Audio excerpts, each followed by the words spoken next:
महापुरुषों ने कभी दूसरे को उपदेश नहीं किया, वो अपने मन को, अपने हृदय को निमित्त बनाकर उपदेश कर रहे हैं। कह रहे हैं कि ऐ मन, तुझे ऐसा उचित भाव लाना होगा कि चाहे कोई कितना भी अनुचित तुम्हारे साथ करे, तुम्हें सहना होगा। सहत सहत बाढ़े भगति, गृह तन गुरु हित गार।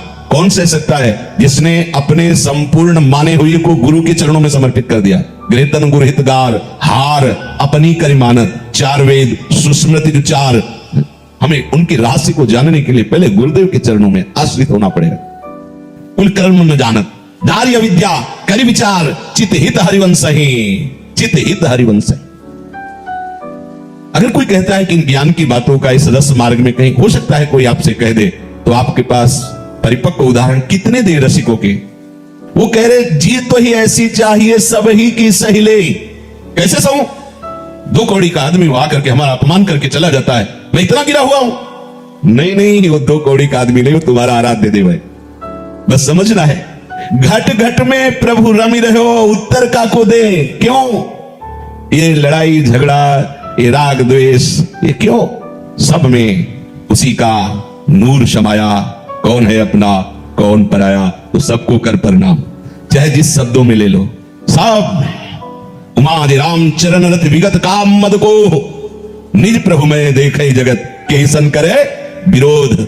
अगर ये विरोध वृत्ति है तो आप हरिवंश शरणागत नहीं, आप निकुंज के उपासक नहीं है। हरिवंश नाम लीन जे अजात शत्रु ते सदा। अजात शत्रु पैदा ही नहीं हुआ जिसका शत्रु।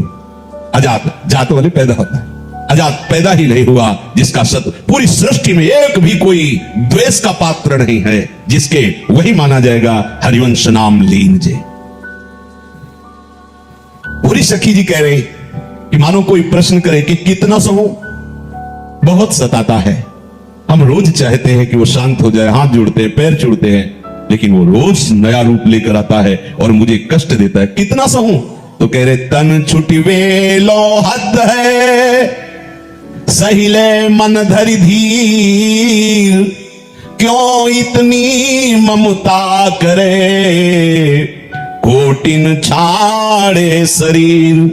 बुरी शक्ति जी कह रही बहुत कोई इतना कष्ट दे सकता है क्या कि हमारे शरीर को हमसे अलग कर सकता है, अर्थात मार सकता है। तो तुमने करोड़ों शरीर छोड़ दिए हैं अनेक जन्मों में, अब एक जन्म में प्रियालाल के लिए समर्पित कर दो। नहीं बोलेंगे, नहीं विरोध करेंगे, नहीं किसी को अपना शत्रु मानेंगे। तो आप ऐसा ना समझना कि आप ऐसे हो जाएंगे तो सामने वाला स्वतंत्र होकर बर्ताव करेगा। नहीं, जब आप ऐसे हो जाएंगे तो पूरी दृष्टि स्वामी की आपकी तरफ होगी। और सीम की चाप सके को तासु बड़ रखवार रमापति जा। अरे बड़ा लीला बिहारी है। महाभारत में 11 अक्षौणी सेना इस पक्ष की थी, विपक्ष की, और 7 अक्षौणी इधर की। लगभग कुछ बचे थे, नहीं सब स्वाहा हो गए थे। लेकिन भरवी नाम के पक्षी के अंडे का कुछ नहीं बिगड़ा। उसी महाभारत में कुरुक्षेत्र में एक विशाल घंटा प्रारंभ में ही उसके ऊपर गिर गया और अंडे के ऊपर पूरा महाभारत हो गया। अंडे का कुछ नहीं। एक से एक महावीर 10-10 हजार योद्धाओं को एक साथ मारने की शक्ति रखने वाले 6 महीना बाणों की सैया पर पड़े रहे, लेकिन उन अंडों का कुछ नहीं। कैसा गजब का आश्चर्य है कि 18 अक्षौणी सेना विनाश हो गई, लेकिन उस पक्षी के अंडों का कुछ नहीं हुआ। क्यों? जाकुरा के साइया मार सके लगभग। एक दिन प्रहलाद जी ऐसे अपने नगर में विचरण कर रहे थे, तो एक कुम्हार की पत्नी कुम्हारिन बार बार माथा ठोक रही थी, क्या करूं, हाय बहुत बड़ी गलती हो गई। प्रहलाद जी ने कहा क्या गलती हो गई? बोले बस अब कोई बचा सकता है तो भगवान ही बचा सकते हैं, दूसरा नहीं। क्या? मुझे ध्यान था कि उस मटकी में बिल्ली के बच्चे हैं, पर मेरी बुद्धि काम नहीं की, उसी मटकी को बीच में रखकर आवा लगा दिया। अब आग लग गई है, पूरा आवाज जल रहा है। अब मुझे ध्यान आया कि उसमें बिल्ली के बच्चे थे। हाय बहुत बड़ी गलती हो। अब कैसे वो बचेंगे? अगर ऐसी स्थिति में बचा सकता है कोई, तो भगवान बचा सकते हैं। प्रहलाद जी ने कहा कब खुलेगा आवा? बोले सुबह। प्रहलाद जी सुबह पहुंचे, खोलो। राजकुमार थे।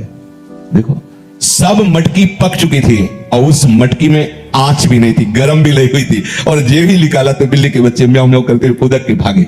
प्रहलाद जी को दृढ़ निश्चय हुआ कि अगर भगवान रक्षा करे तो ज्वाला में बैठने पर भी कहीं आंच भी नहीं आती। संपूर्ण लंका भस्म हो गई, लेकिन विभीषण के घर में आंच भी नहीं लगी। भगवान का भरोसा। ये ताकर दूत अनल जे सिरजा, जरा न सोते कारण गिरजा। जो अग्नि में दाहिका शक्ति देते हैं वो स्वामी प्रभु का ये दास है, इसलिए कुछ नहीं। ऐसा न सोचना कि आप सहते चले जाएंगे, वो सामने वाला आपके ऊपर आक्रमण करता चला जाएगा। नहीं, जिस समय उनके स्वामी की दृष्टि पड़ेगी, लीला है, कोई समर्थ नहीं ऐसा, कोई दोषी इस वाला ऐसा पैदा नहीं हुआ कि भगवान के दास को झुका सके।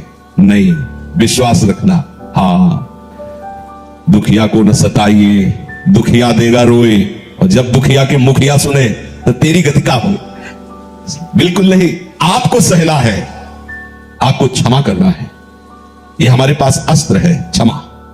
कितना तुम करोगे, हम क्षमा रूपी ढाल से अपने को बचाते जाएंगे, और यही क्षमा तुम्हारे लिए ऐसा स्वरूप धारण करेगी कि तुम इसे सह नहीं पाओगे। हाँ, एक नाव में, बहुत बड़ी नावें होती, बड़ी बड़ी दरिया में जो चलती हैं, 100-100, 200 लोग ऐसे, तो उसमें बहुत से लोग बैठे थे और विचरण करने वाले गुरु शिष्य दोनों वहां बैठे हुए थे। ये कोई कथा नहीं है, एक घटना घटी थी, संतों ने सुनाया था। तो उसमें तो पुलिस के कर्मचारी भी चढ़े। तो उस समय पहले जैसे अभी कोतवाली आदमी गेट में जो खड़े होते हैं तो उसमें चाकू लगी होती है, बंदूक के ऊपर चाकू ऐसे, वो दोनों लिए हुए थे।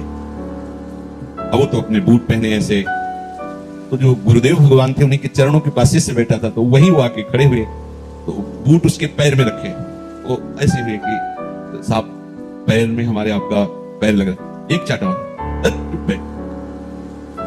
गुरु जी कुछ न, शिष्य कुछ बोला, स्वामी। अब नाव बढ़ी, जब दरिया पार हुई तो नाव वहीं तक जा सकती जहां थोड़ा गहरा जल हो।